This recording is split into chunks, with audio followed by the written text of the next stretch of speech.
सबका जे राम राम। मैं छे राजेश डुडवे और तुम देखने मंडरे ट्राइबल लाइव। आज मैं जुबट में इन्हीं वक्त है और यहाँ पर मार पछाड़ ये मंच बन रही है कांग्रेस पार्टी से लोकसभा रैली का जे यहाँ पर संबोधित करने राहुल गांधी यहाँ आवीने तमाम प्रकार बात राखी और कोई प्रकार योजना जो कि राहुल गांधी यानी कांग्रेस पार्टी ने रखी तेरे संकल्प पत्र बारे में राहुल गांधी बारीकी थी यहाँ पर अनेक प्रकार बात करी और भाजपा को लेकर भी अनेक प्रकार बात करी। काई को ये पूरा वीडियो तू सामने लो। यहाँ पर राहुल गांधी लगभग 15 से 20 मिनट तक भाषण दे दो और भाषण में काई कहो पूरा तो वीडियो सामने लो। हमारे कार्यकर्ता प्रेस के मित्रों, आप सबका यहाँ बहुत बहुत स्वागत। इतनी धूप में हमारी बात सुनने आए इसके लिए दिल से आपका धन्यवाद करता हूँ। नमस्कार।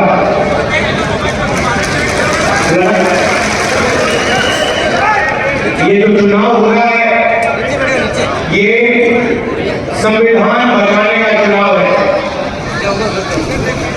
ये हिंदुस्तान का संविधान है। इसको बीजेपी और आरएसएस खत्म करना चाहते हैं, बदलना चाहते हैं, फेंक देना चाहते हैं। और कांग्रेस पार्टी इंडिया गठबंधन इस संविधान की रक्षा कर रहा है, इसको बचाने की कोशिश कर रहे हैं। जो भी हिंदुस्तान के आदिवासियों को मिला है, दलितों को मिला है कि इसको परे किया जाए और उनका पूरा का पूरा राज हो और आपके जो अधिकार हैं वो आपसे छीने जाए, ये उनका लक्ष्य है और हम उनको रोकने की कोशिश कर रहे हैं।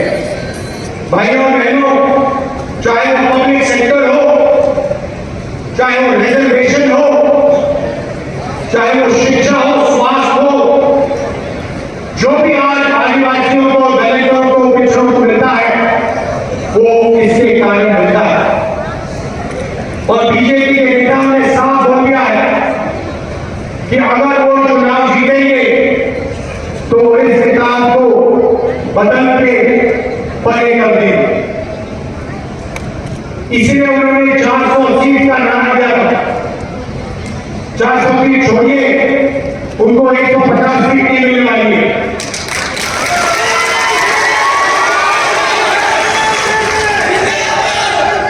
उनके अलग अलग नेता कहते हैं कि हम रिजर्वेशन छीन लेंगे। रिजर्वेशन किससे छीनेंगे? आदिवासियों से, दलितों से, पिछड़े वर्ग से, इन लोगों से रिजर्वेशन छीना जाएगा। और मैं आपको इसके कहना चाहता हूं, रिजर्वेशन को छीनने की बात छोड़िए, हम रिजर्वेशन को 50% से आगे बढ़ाने वाले हैं। इनको जो करना है कर लें। ये जो 50% का लिमिट लगा रखा है, कोर्ट में लिमिट लगा रखा है, इस लिमिट को हम हटाएंगे, परे करेंगे और गरीबों को, पिछड़ों को, दलितों को, आदिवासियों को जितनी रिजर्वेशन की जरूरत है उतनी रिजर्वेशन हम देने जा रहे हैं।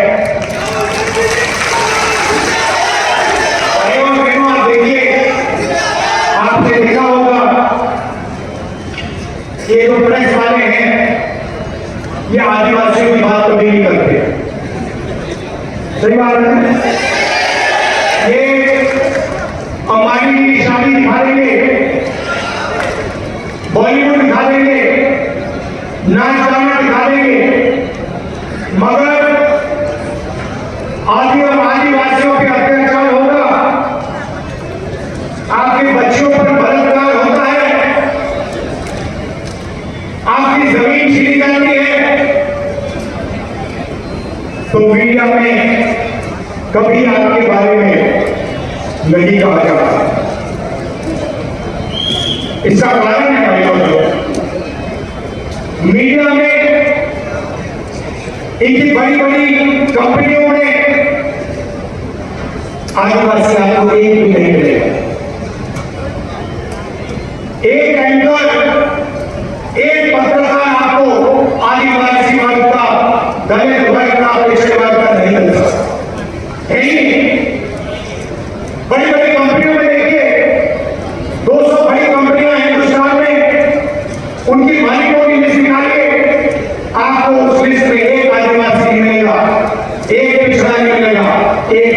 मिलेगा। ये देश की सच्चाई है। और जो आपका है उसको भी ये लोग छीनने की कोशिश करते हैं। हम आपको आदिवासी कहते हैं। आदिवासी का मतलब हिंदुस्तान के इस जमीन के पहले मालिक। अगर आप इस जमीन के जंगल के पहले मालिक हो, अगर हम आपको आदिवासी कहते हैं, तो उस जंगल का, जमीन का अधिकार सबसे पहले आपको मिलना चाहिए। हमने आपको जमीन अधिकार मिल दिया, फॉरेस्ट राइट एक्ट दिया, पैसा कानून दिया, और जो भी हम करते हैं आपके लिए, आपके हक के लिए, जैसे इनकी सरकार आती है उसको रिवर्स कर देते हैं, उल्टा कर देते हैं। भाइयों बहनों, हिंदुस्तान की सरकार को 90 लोग चलाते हैं, IAS अफसर है, पूरा बजट वो बांटते हैं। 90 में से आप जानते हो आदिवासी वर्ग के कितने अफसर हैं? एक अफसर है। 90 में से एक अफसर आता है, 8% आपकी आबादी है। पिछड़ों की 50% आबादी, उनके 3 अफसर। दलितों की 15%, उनके 3 अफसर। और भाइयों और बहनों, अगर बजट में 100 रुपए का निर्णय लिया जाता है तो आदिवासी अफसर 10 पैसे का निर्णय लेते हैं। 100 रुपए में से 10 पैसे की आपकी भागीदारी।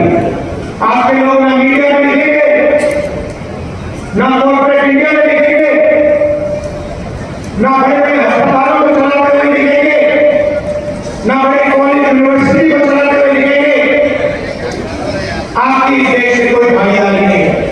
ये देश की सच्चाई है कि आदिवासियों की, दलितों की, पिछड़ों की इस देश में कोई भागीदारी नहीं। इसको हम बदलना चाहते हैं। हम चाहते हैं कि इस देश में आपकी भागीदारी हो, मीडिया में आपके लोग हो, बड़ी बड़ी कंपनियों में आपके लोग हो, सरकार में आपके लोग हो, प्राइवेट अस्पताल, private college, private university, public sector में आपके लोग हो। इसलिए हमने निर्णय लिया है कि हम जाति जनगणना करने जा रहे हैं। जाति जनगणना से आपको पता लग जाएगा कि आपकी आबादी कितनी है और देश की संस्थाओं में आपकी भागीदारी कितनी है। इकोनॉमिक सर्वे होगा और सबको पता लग जाएगा कि इतने % आदिवासी हैं, इतना धर्म के हाथ में है, इतनी संस्थाओं में उनके लोग हैं। ये क्रांतिकारी काम है। इससे हिंदुस्तान की राजनीति बदलने जा रही है और हम ये आपके लिए करने जा रहे हैं। दूसरा काम, नरेंद्र मोदी जी ने 22 लोगों का लाखों करोड़ रुपए कर्जा माफ किया, अरबपतियों को पैसा दिया। हमने मन बना लिया है कि अगर वो अरबपतियों को पैसा दे सकते हैं तो हम दलितों को, आदिवासियों को, पिछड़ों को, गरीब जनरल कास्ट के लोगों को पैसा दे सकते हैं। उन्होंने अभी आप बैठेंगे, खाली अभी तक बताइए, जो मैं आपको बताने जा रहा हूं उसके बाद ऑटोमेटिक ताली बजेगी देखना। भाइयों और बहनों, उन्होंने 22 अरबपति बनाए, हम करोड़ों लाखपति बनाने जा रहे हैं। महालक्ष्मी योजना हिंदुस्तान के सारे गरीब परिवारों की लिस्ट बनेगी। हर गरीब परिवार में से एक महिला चुनी जाएगी। आदिवासी परिवार, दलित परिवार, पिछड़ों के परिवार, किसानों के, मजदूरों के, गरीब जनरल कास्ट के परिवार, हर परिवार में से एक महिला का नाम चुना जाएगा और उस महिला के बैंक अकाउंट में हम 10,000 रुपए दें, 30,000 नहीं, 50 नहीं, 70,000 नहीं, 80,000 नहीं, 90,000 नहीं, 1 लाख रुपया उसके बैंक अकाउंट में डालना चाहिए। बची ताली 1 लाख रुपए हर गरीब परिवार के बैंक अकाउंट में जाएगा। हर महीने 8,500 रुपए, हर साल 1 लाख रुपए, उस दिन तक जिस दिन तक वो परिवार गरीबी रेखा से ऊपर आ जाए। क्रांतिकारी का करोड़ों परिवार के बैंक अकाउंट में साल का 1 लाख रुपए है। किसानों को कानूनी मिनिमम सपोर्ट प्राइस हम देने जा रहे हैं। आपको अनाज के लिए, शुगर केन के लिए, धान के लिए, जो भी आप लाते हो उसके लिए कानूनी मिनिमम सपोर्ट प्राइस मतलब कम से कम दाम आपको गारंटी करके कानून दिलवाएंगे। जैसे ही सरकार आएगी वैसे ही हम किसानों का कर्जा माफ करने जा रहे हैं। सारे किसानों का कर्जा माफ। और आदिवासी युवाओं के लिए, दलित पिछड़े वर्ग के युवाओं के लिए, गरीब जनरल कास्ट के युवाओं के लिए हम एक नई योजना लाए हैं, पहली नौकरी पक्की। मोदी जी ने शुरू बोला, 2 करोड़ रोजगार देने की बात की, नोटबंदी लागू की, कल जीएसटी लागू कर दी, छोटे दुकानदारों को, स्मॉल और मीडियम इंडस्ट्री वालों को खत्म कर दिया, बंद कर दिया। देश में 45 साल से सबसे ज्यादा लोग बेरोजगारी है। आपके लोग मध्य प्रदेश, गुजरात जाते हैं मजदूरी करने, इसलिए हमने ये योजना डाले हैं। पहली नौकरी पक्की का मतलब, जैसे अमीर घर के बच्चे 1 साल की नौकरी लेते हैं, उसमें उनकी ट्रेनिंग होती है, पैसा मिलता है, वैसे ही हम हिंदुस्तान के सारे ग्रेजुएट्स को, एक कॉलेज और यूनिवर्सिटी के ग्रेजुएट्स को, डिप्लोमा होल्डर्स को 1 साल की नौकरी का अधिकार देने जा रहे हैं। 1 साल की नौकरी मिलेगी, ट्रेनिंग मिलेगी और 1 साल के 1 लाख रुपए हर युवा के बैंक अकाउंट में हम डाल देंगे। 8,500 रुपए मिलेंगे।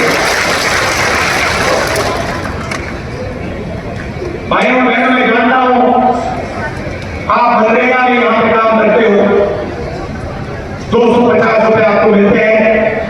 चुनाव के एकदम बाद 400 रुपए आपको मनरेगा के लिए मिलने जा रहे हैं। और भाजपा और आंगनबाड़ी की जो महिलाएं हैं, उनकी आमदनी हम दुगनी करने जा रहे हैं। तो ये हमारी गारंटियां हैं, इससे आपकी जिंदगी बदल जाएगी।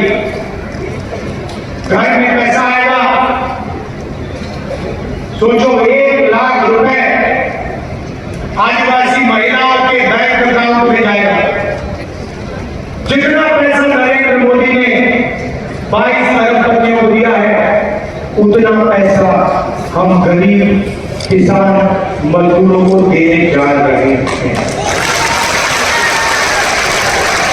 भाइयों बहनों, मैंने आपसे कहा हम आदिवासी कहलाते हैं, वो आपको वनवासी कहलाते हैं। वनवासी का मतलब वो लोग जो जंगल में रहते हैं। आपने देखा होगा बीजेपी के नेता ने एक आदिवासी युवा पर पेशाब किया, उसका वीडियो बनाया और पूरे हिंदुस्तान में उस वीडियो को दिखाया। और आप जानते हो यहां भुरिया जी के खिलाफ जो लड़ रहे हैं, उनके रिश्तेदार ने एक आदिवासी बेटिया का बलात्कार किया। आप इनकी सोच समझते हो? ये चाहते हैं कि आप आगे ना बढ़ो, ये चाहते हैं कि आपके बच्चे इंजीनियर, डॉक्टर, लॉयर ना बने, ये आपकी जमीन छीनना चाहते हैं, संविधान छीनना चाहते हैं, रिजर्वेशन लेना चाहते हैं। इनको रोकना है हमें लड़ना है, संविधान को बचाना है। आपकी जमीन, आपकी जंगल, आपका जंगल और आपका जल, इन सब चीजों की रक्षा करनी है। मैं जानता हूं कि यहाँ भूरिया जी को पूरा समर्थन देंगे और भारी बहुमत से उनको आप जिताने का काम करेंगे। मैं आपका दिल से धन्यवाद करता हूं कि आप यहाँ आए, आपने मेरी बात सुनी। जय हिंद, जय मध्य प्रदेश। मैं आभार भाषण के लिए महेश पटेल जी को आमंत्रित करता हूं।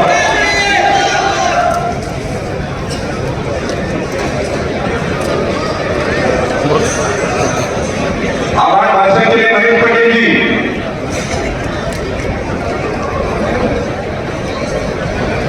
आज दोपहर विधानसभा में हमारे राष्ट्रीय नेता